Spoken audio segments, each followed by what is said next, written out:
Well, look at this. Yeah, two models busted up in 1 week and in separate occurrences. And to say I was distressed about this is to put it mildly.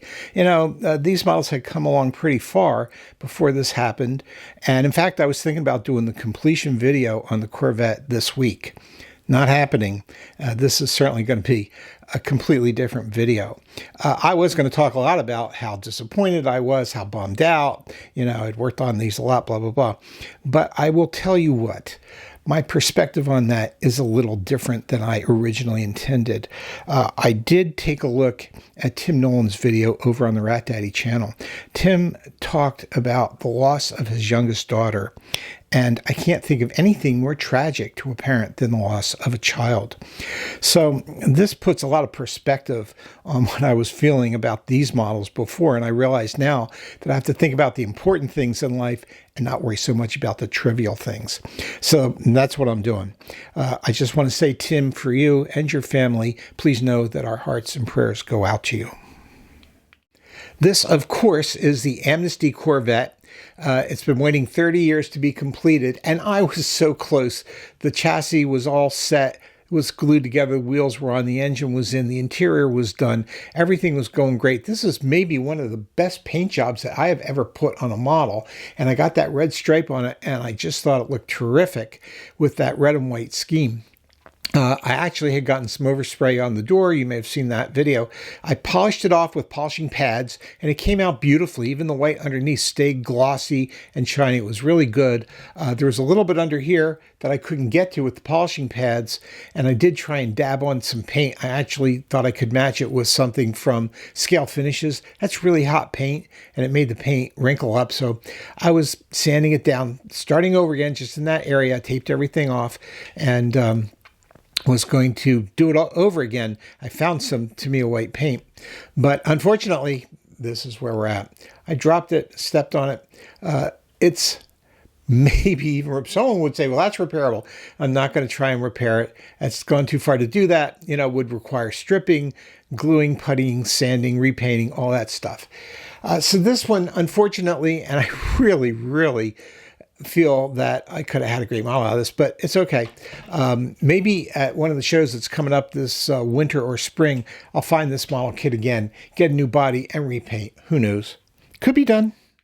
This, of course, is the dune buggy for the Woody's Rock and Roll on Wheels group build.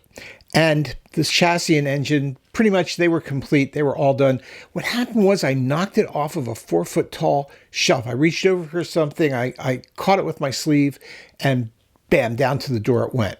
Now, I will tell you, though, that the rear suspension pretty much stayed intact. This is not actually broken as much as separated from the body. The wheels were glued on with epoxy, so they're all nice and tight.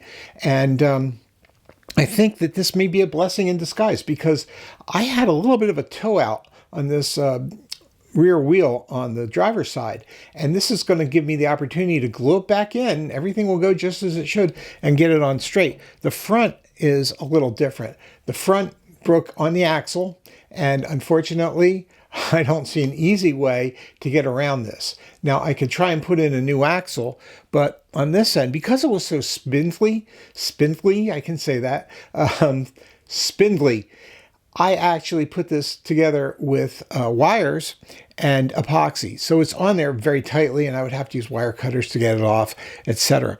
I guess that could be done. Or I could just try and put a different axle and kind of attach it in tandem with this, cut these ends off and just get it going across here. But to get it to hook up with the wheels, I would have to drill out. You see where it attaches to the spindles?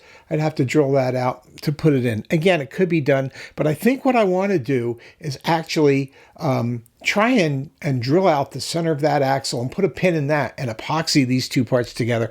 I don't know if that'll work or not. I think it could be strong enough if I get it just right. I'm going to give it a try, and I'll show you how that goes. One of the things that I have done, though, is to clear off a shelf in the model room here. And I don't have a lot of space, but I did manage to get some. I got these acrylic boxes for works in progress. I just want to make sure that I don't have works in progress laying around here where I can, catch him or knock into him, break something, drop him again. So there's where those things will be while I work on other projects. And that's it. So next time up, I think I'm going to do a video from the Simeone Auto Sports Museum. I think it's probably one of the best car museums in the nation. We'll show you some of the really amazing cars that are in that collection. And then I also will start working on this. We'll get some build videos going on this. So again, thank you, as always, for watching. And once again, our condolences to Tim Nolan and his family.